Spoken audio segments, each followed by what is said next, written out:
3 o'clock read here, and this is a story by one of my favourite authors because it's a Julia Donaldson story, and it's called The Snail and the Whale. A funny friendship to have a snail and a whale being friends. Let's see how that comes about.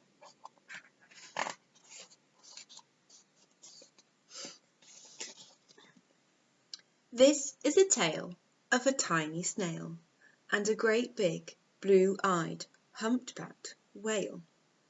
This is a rock as black as soot, and this is a snail with an itchy foot.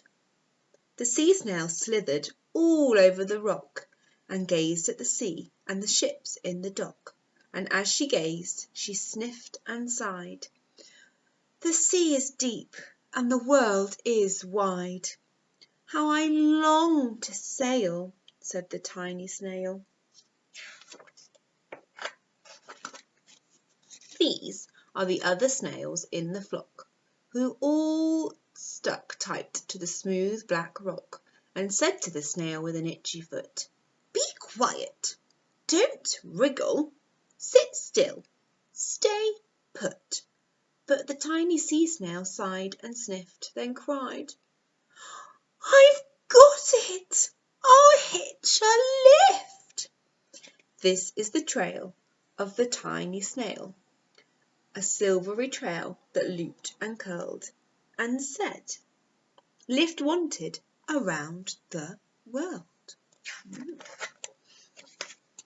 This is the whale who came one night when the tide was high and the stars were bright, a humpback whale immersedly long, who sang to the snail a wonderful song of shimmering ice and coral caves and shooting stars and enormous waves.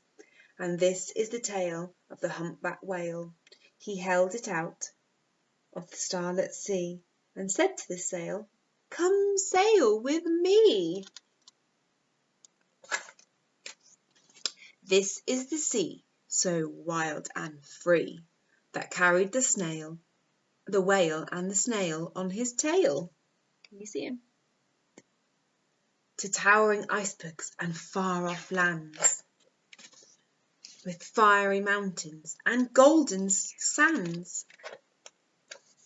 These are the waves that arched and crashed, that foamed and frolicked and sprayed and splashed the tiny snail on the tail of the whale.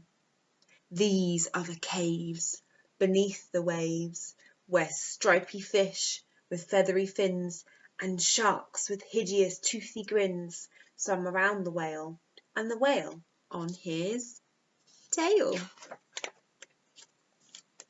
This is the sky, so vast and high, sometimes sunny and blue and warm, sometimes filled with a thunderstorm, with zigzag lightning, flashing and frightening the tiny snail on the tail of the whale. And she gazed at the sky, the sea, the land, the waves and the caves and the golden sand. She gazed and gazed, amazed by it all.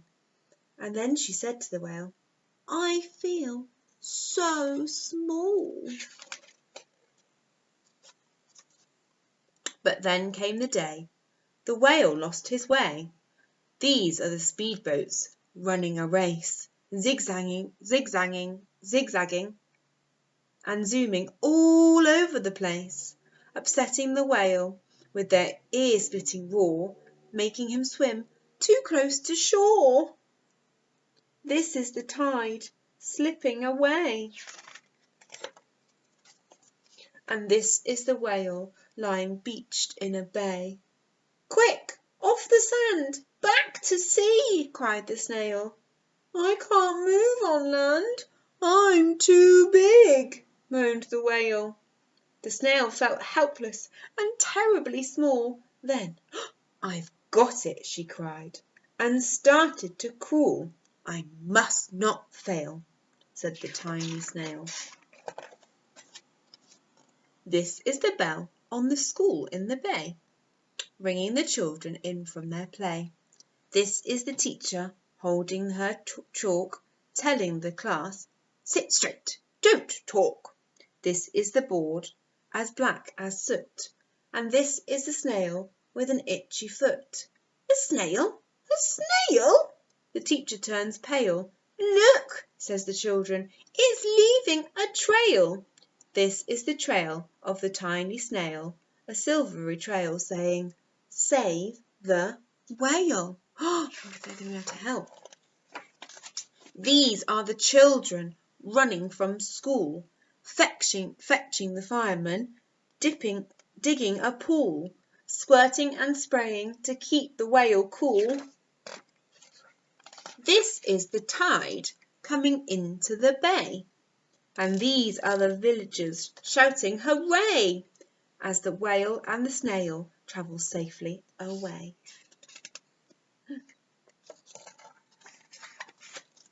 Back to the dock and the flock on the rock. Who said, how time's flown, and haven't you grown? And the whale and the snail told their wonderful tale of shimmering ice and coral caves, and shooting stars and enormous waves, and of how the snail, so small and frail, with her looping, curling, silvery trail, saved the life of a humpback whale. Then the humpback whale held out his tail, and on crawled snail after snail after snail. And they sang to the sea as they all set sail on the tail of a grey-blue humpback whale. So they're all going all together. What an amazing story, all about the animals and the children using their ruby power and helping each other. What a lovely story. And that's the end. I hope you enjoyed that story as much as I did. I'll see you again soon. Bye.